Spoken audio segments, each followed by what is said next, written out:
Power, there comes such a great responsibility, and you know what, that makes no sense saying that. However, if you want to play some Sega Genesis, there are many different ways to actually play. And in this video we are going to be doing a chit chat about the SG800. That is actually just a plug and play Sega Genesis. Yeah, this is just crazy of the technology nowadays that we have in the plug and play solution. But is it really worth replacing or having this quick way to play Sega Genesis? I think it's going to be fake power! Michael, okay, you get the point. Where I personally prefer to play on the original Sega Genesis, the SG800 can be a very fun way to play. So first of all, it comes with wireless controllers, 2.4 GHz. It has like an HDMI dongle, and they're claiming having, like say, battery. But yeah, this is just kind of weird because this is actually just a normal battery you need to slap into your controller. This is not rechargeable. Maybe there's a different version out there, but mine is not the case. So in here we're having the wireless transmitting distance, 8 to 10 meters. So we do need AAA batteries for the controllers. I love the service time. 38 hours of gaming, playing, 30 days standby time, you know. Okay, wait, what the heck is going on with this? So, but when it comes to this particular product, I must say there are a couple of different versions out there. And this SG800 is a quite interesting one. Let's talk about the controls, because this is not bad at all. I have seen my share of chemical PlayStation and other, let's say, weird, let's say, controllers. This thing, I must say, when you're looking at it, it's absolutely in very nice quality. Not to the point like Retrobit or other familiar brands. Those are like way, let's say, another level. But this is decent enough to enjoy. And particularly when you're looking at the price point you're paying for these, let's say, plug and play, so let's say, devices. Select the start, feel nice. We do have like a very good overall, let's say, feedback of the A-B-C buttons and the X, Y, and Z. And the D-pad is the floating configuration that we have seen before, and it feels quite loose, but not to the point of saying, hey, this is going to be a problem. So yep, we do need only one freaking battery for each controller, and then of course we're having the option to configure it for player 1 or player 2. So yeah, that's absolutely cool, and there's not a lot of features, but more than enough for a plug and play device like this. But okay, so this is actually the dongle. There's one thing you need to know is like when it comes to these SD cards, if you're going to be removing them, so there is most of the time the firmware on here. So if you're going to be getting, let's say this thing gets corrupted and they're like non-brands and non-generic, let's say, it's a little bit of a problem with these devices nowadays. It's possible this thing just stopped working out of the box. And yeah, the same goes for reconnecting controllers. So what you see is what you're getting is something is getting broken, you can just throw it away. And I think that is a little bit of a downside. We do have an extension cord, so if you have not like the option to plug in straight into the HDMI port, you can use the extension cord. So everything is included in here. And of course, let's do a quick chit chat about the toilet paper manual. Yep. Because these things are quite funny sometimes. So warning and precautions. Please do not disassemble or try to fix the product. Yeah, that is one thing.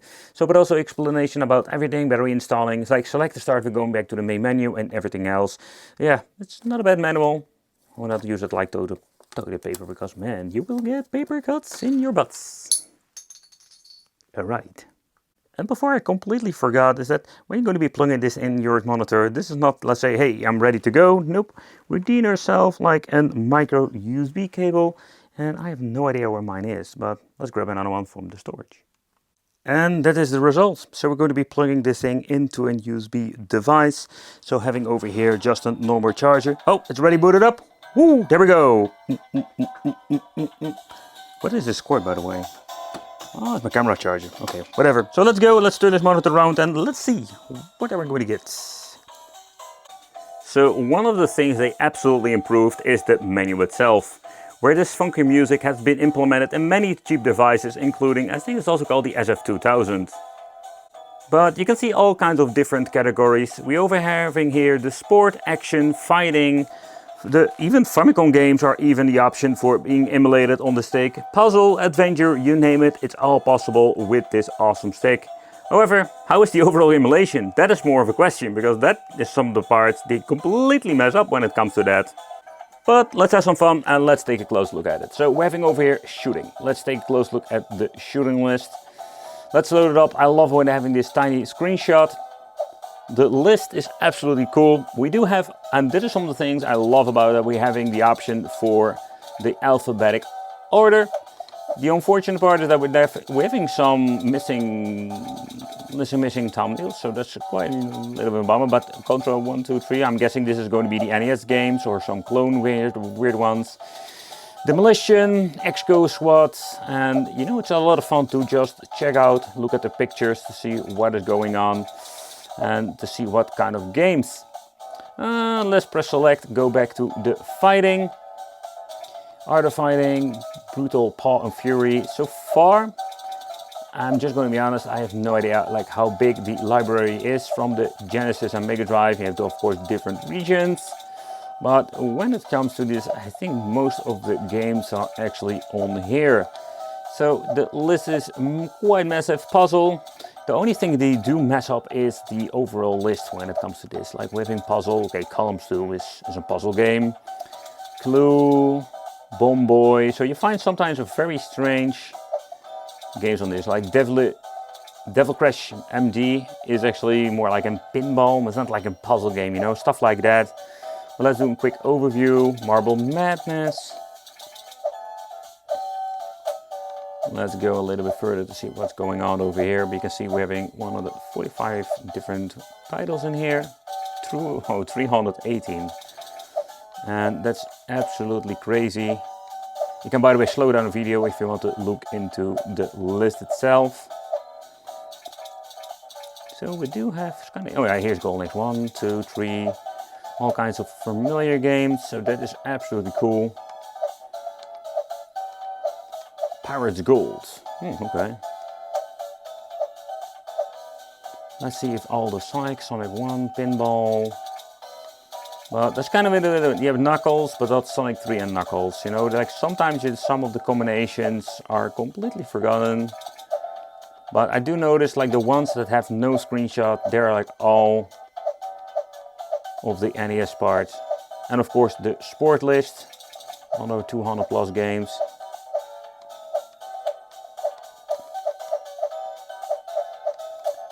Yeah, this is absolutely crazy. I don't see any duplicates. Tiny Toon Adventures, wait. Oh wait, no, that's actually another game. Yeah, okay. But let's take a close look at the Famicom part. What's going on over here? I'm guessing that you can add those games. Loading times are quite long when it comes to that. Yeah, there are no screenshots. And I don't know if you can even implement screenshot yourself. But yeah, of course, this is a Sega stick, so I just want to focus more on that. So let's get into gaming and see how the overall emulation is. So moving on to some Rambo 3, let's press select and start. And here we can make a quick load, I'm guessing, pressing start. There we go. I love them making a screenshot. So when it comes to screen, we got full screen, sailing up, and we even have the option for different regions. You can just set it to auto if you want to. And yeah, this way we can just play. It's that easy. And the loading times are instant. Oh yeah, this game, I've played it a lot.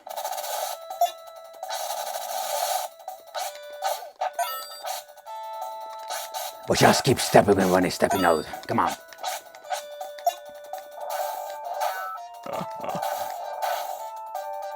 I think I also charged. Oh. And I died. Let's try the loading. Yep, and that works perfectly without any problem.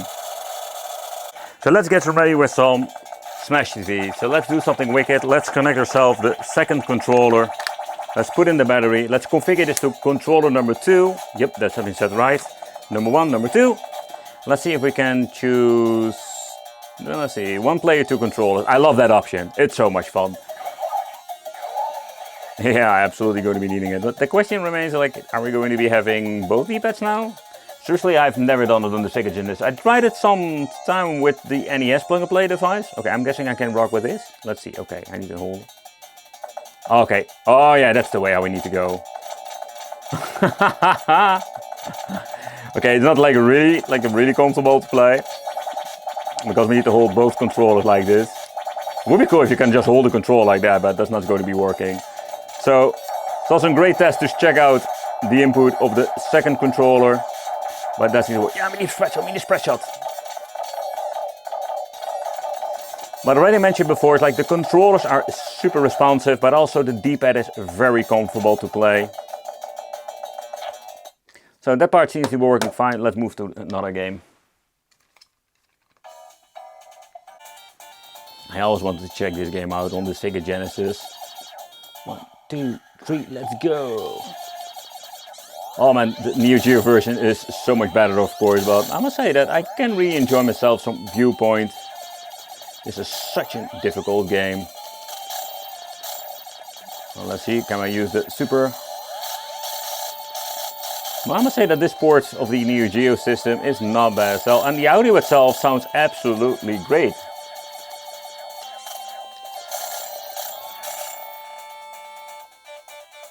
WWF, the WrestleMania, man, this is such a cool game. But let's look into this game, because I've been playing this a lot on the Sega 32X, so I'm really used to the Sega 32X version. So let's see how this actually looks.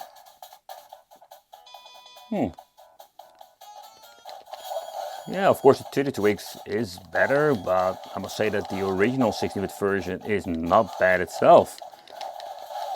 I must find this a really funky game to play. You know, I also played a lot of wrestling games back in the day. WWF Warzone on the N64, where you can create your own characters. But where I just completely skip this game. However, this is an absolutely cool game. And so far, Emulation itself, I must say that I'm quite surprised how good it all runs. Oh yes, I love this game. You know, I hate the computers, but I just love the game for actually the soundtracks. Seriously, like this particular soundtrack of the Ocean Planet, man. Here he goes.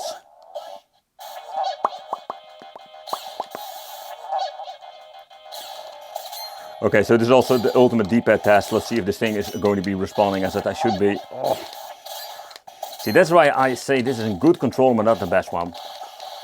This is what I mean with freaking computers. I'm setting it like on the lowest difficulty. I'm getting my ass kicked. So the only way you can just win with this guy is just being super cheesy. That is one thing to be sure. Come on, there we go. And I need to have like a freaking good computer. Oh, of computer control, I mean. Crap! See, oh man, I think this has to do, what you can actually see with my move and pattern, that this D-pad is way too loose for this particular fighting game. Or actually like every single fighting game itself. But I actually won. Calabunga! So let's move to some other games. I did notice some minor hiccups beside like recording. Also, I'm not having anything recorded. I hear something going on. But beside that, so far I must say that I'm quite surprised with the overall quality of the stick. So the emulation performance is quite good. Alright, so let's see if everything has been configured. Yep, we do have 6 buttons. That's kind of cool because the B and the Y are going to be the block buttons now. Giving me a little bit more arcade version of the layout. Only of course the original game had only 5 buttons. So when it comes to playing this game, yeah, I must say that it is not bad itself. And I love it when everything has been automatically set to 6 button. Okay, the other thing I wanted to do, and that is... Oh yeah, that's the thing. I just wanted to see how it is with shooting. So for some fighting games, it's actually going to be an okay situation when it comes to that. I have no... How was that like combo? Oh, there we go. What?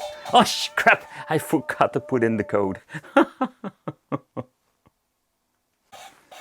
I don't know how it's with you, but I really enjoy myself at this moment. Like the games are running pretty good and I don't have any weird shenanigans going on.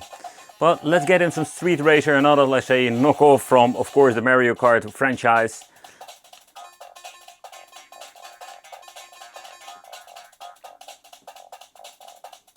But if I'm going to be listening to the soundtracks itself, I don't hear any weird things going on. Everything seems to be working like it should be. But let's get into the game. I did notice that with the Super Famicom stick back in the day, we had some issues.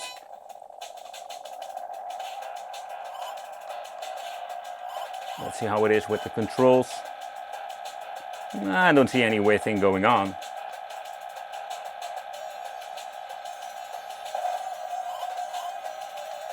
So when it comes to playing this game, I can really enjoy myself again.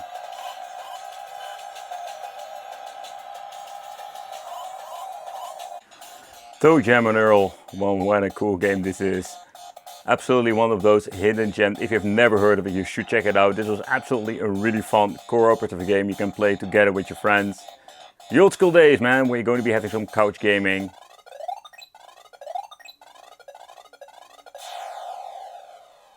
Where you can just have like some random games or stages and then music in the game.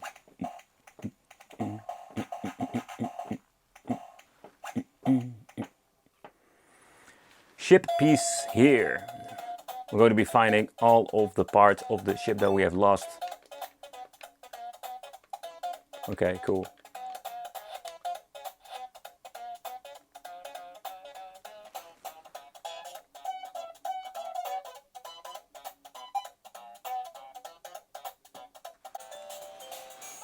Of course, we're going to be doing the audio test of Street of Rage to see what's going on over there.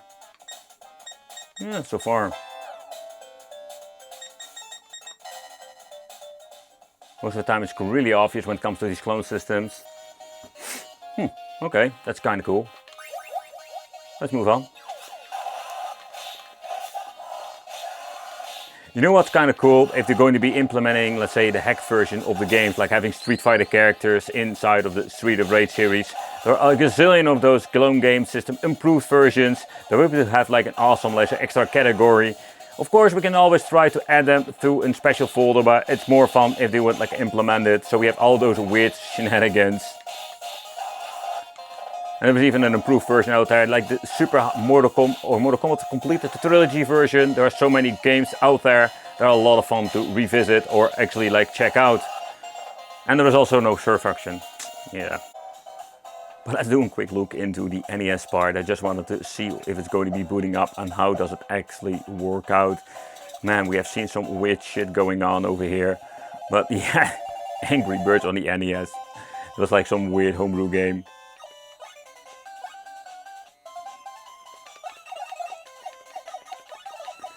And also we can have the option to play some NES games, so this is actually going to be a bonus when it comes to that, so that's absolutely cool.